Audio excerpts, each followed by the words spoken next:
જય માતાજી દોસ્તો, જય ગૌ માતા મિત્રો। ગામડાની આ સુંદર ઝલકમાં બે નિર્દોષ નાના ભૂલકાઓ પ્રેમ અને લાગણીથી ગાયના બે વાછરડાની સંભાળ રાખી રહ્યા છે।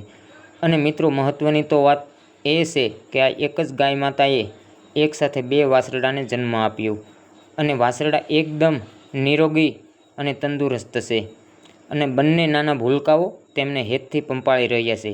ત્યારે આ પંક્તિઓ યાદ આવે છે કે સર્વ જીવ પર દયાભાવ, પ્રેમ અને કરુણતા રાખવી તેમાં જ સાચી માનવતા છે।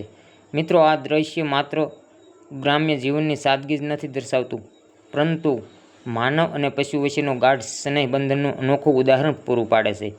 બાળકોના નિર્દોષ ચહેરા અને વાછરડાની શાંત નજરે સ્પષ્ટ થાય છે કે સાચો પ્રેમ ભાષા કે સ્વાર્થ વગરનો હોય છે।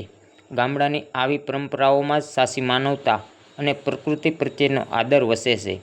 આ પળો ભલે સરળ લાગે, પણ એ જીવનના મૂળ મૂલ્યો, દયા, સેવા અને નિસ્વાર્થ પ્રેમનું જીવંત પ્રતીક છે। ગાય અને તેના વાછરડા માત્ર પશુ નથી, પરંતુ પરિવારના સદસ્ય સમાન છે અને એ જ ભાવના આ તસવીરમાં સાકાર થાય છે। જય ગૌ માતા, જય માતાજી।